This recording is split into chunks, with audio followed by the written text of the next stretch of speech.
Finally. Cannot tell that my device is recording. Um, Welcome to the evolution of human consciousness. Yes, I know I have been caught on that phrase for 12 years. Um, but I've been caught in that intention all my life. So last night, right before I went to bed, I said something to Aaron Dowdy, who was very kind enough to reply to me and give me his feedback, his honest feedback, regarding the issue that I'm having with my twin flame self-destructing and no longer having a spiritual anchor or belief system or any belief system whatsoever.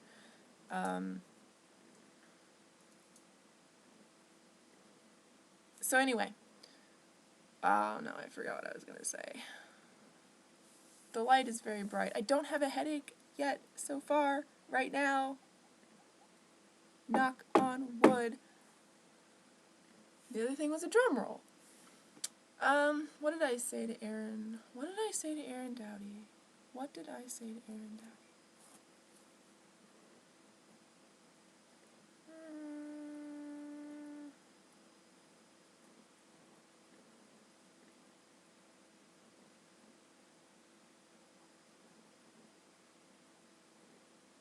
That's so weird. I guess I can go look at Twitter and try to jog my memory. Oh, I remember. All I've done is gone to Twitter and begin to scroll. Haven't seen it at all, but I remember. I mentioned, of course, that I have lived my lifetime with the awake awareness that Aaron Dowdy's had since, 2014? 2012? I'm not sure. I feel I feel like I want to say that Aaron Dowdy woke up like at the time that I had my psychotic break and was institutionalized. But that just, like, I don't trust that because, like, maybe that's an ego feedback. I don't know, but probably I'm exactly right.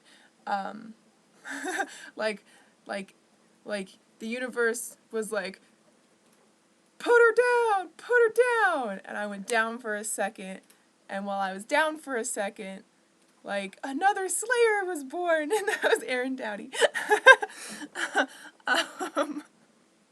But guess what? I'm back. So that makes him Faith and me Buffy. That's funny because I'm here to talk about Faith. So, so I mentioned to him, I've had this awareness all my life, and that has given me more power than I would like. And the awareness I'm talking about, the awareness that I am God, the creator, I am all that is, all that I see, that appears to be outside of me, that is illusion. In reality, it is of me, from me, for me to interact with in a simulation, not unlike a dream, so that I may know myself, grow myself, and blow this popsicle stand. Uh, and power is not control.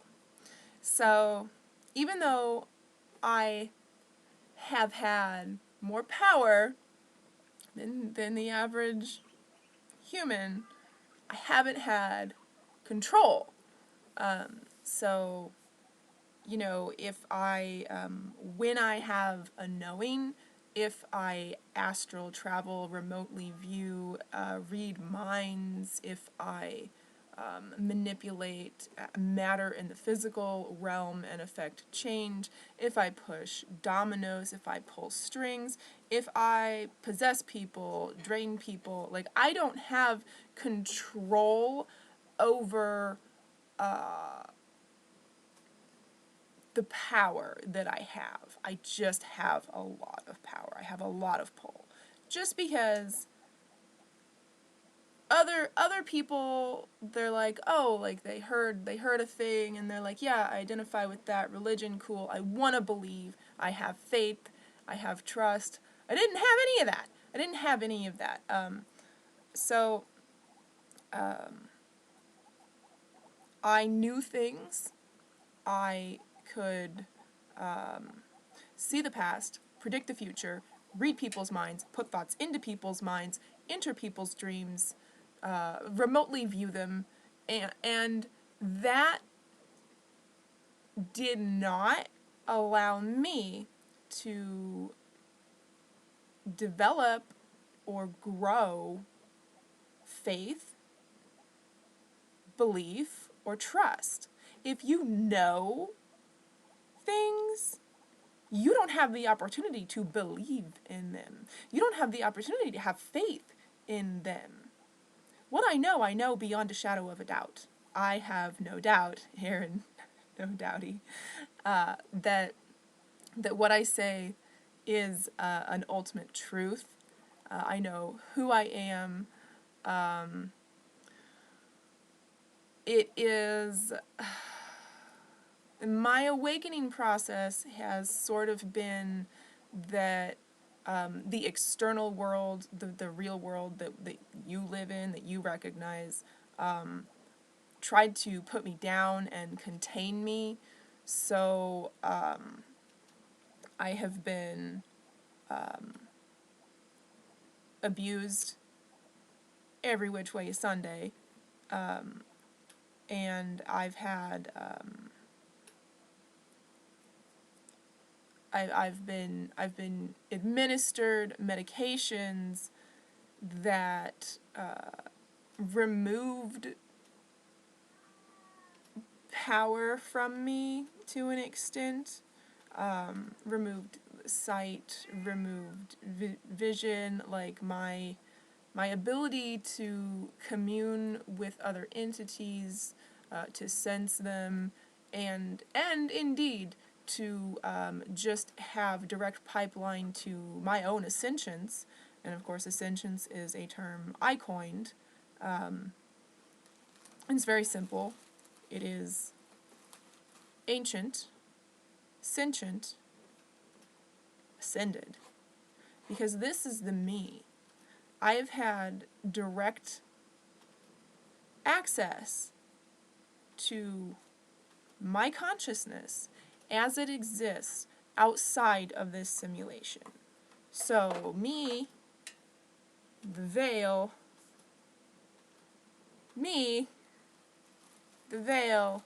it's been difficult for me to know which side of the veil or the mirror that I have been standing on at times, and because of the way we experience mirrors, this manifests in ways that look like there's something like seriously wrong with my brain, like I'm stupid, like I'm autistic, like whatever. Like I confuse right and left. I confuse right and left because I'm looking at myself from both sides of myself, and indeed many other perspectives. So yes. So I welcome my fall from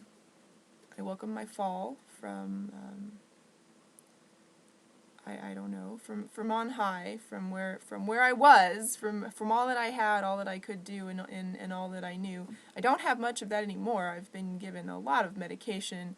I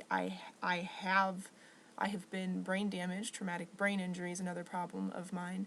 Endometriosis is another problem of mine. Chronic severe nerve damage is another problem of mine.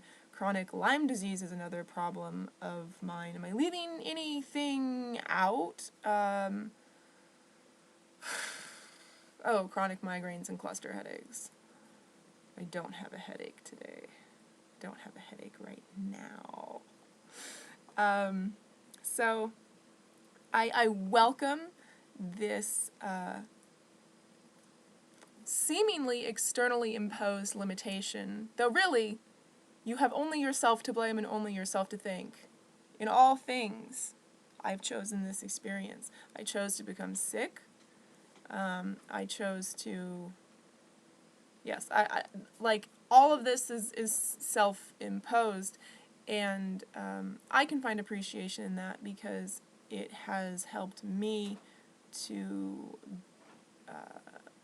embrace my grace, to have an appreciation for the human experience that I could not have prior to having my God mode stripped away, because I mean, until my 20s, I was just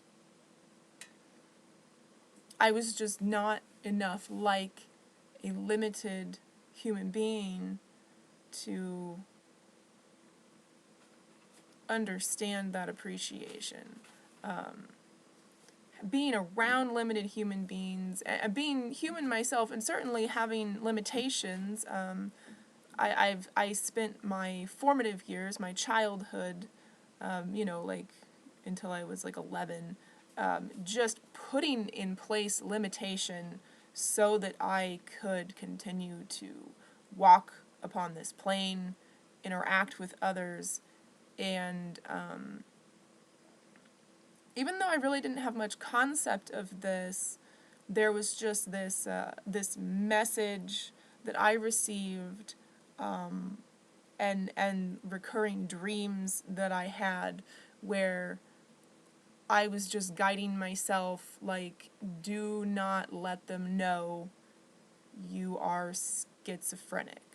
Do not let them know you belong in an institution. What you are doing is flying under the radar like you have no idea. That's what I understood, and long before I heard the word schizophrenia. It was just institution type scenes that I saw, that I experienced myself, like, well, why can't I tell my mom that I heard her thought, and that's why I'm speaking now, and as the question is asked, so is the answer heard, because the answer comes from within. It doesn't have to travel very far. It needs only pass through the filters of your own egoic identity, the labels that you hold on to, and depending upon how many filters are in place, you're going to get a very clear message. And the very clear message that I got was like projecting into the future, me just being like restrained to a bed, shut in a room, and like organizing the inmates, the patients, and escaping from these prisons. I guess I should say, because I did just mention the zombie apocalypse, that before I had any like concept of the zombie, like, I didn't know what a zombie was. I had no idea. I'd never seen one. It was only after that Michael Jackson video when I was a kid that there was a solidity, that there was a basis, a reflection in this realm of what I was experiencing. But casting my consciousness to many alternate futures for myself, I found myself in what could only be described as a zombie apocalypse. Just, I am beset on all sides by mindless, dead people, and it was just a horror survival video game. And in those visions that I had, should I die in that zombie landscape, it just started over from where I came in at that vision point, you know? Like if what I did was like run up, and that's why video games were so interesting to me, because video games were mirroring my visions. And just like in a video game, and of course in a Nintendo video game, in an NES game, you don't have a save point. You start over from the beginning, and you go through it again. Well, that repetition creates expertise, and so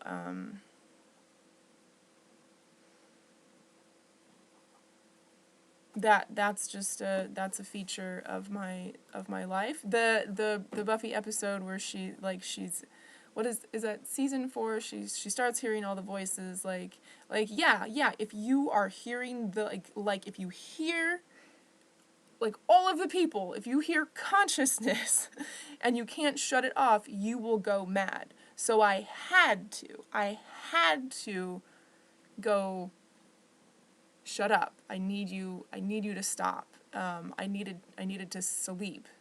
You know, like I had to choose these limitations. I had to choose my handicaps consciously. And just because I didn't, from my perspective, now here, choose consciously to have chronic Lyme disease and the migraines and the endometriosis and the nerve damage and all of that, I still know that I chose it, that my ascensions chose it for me.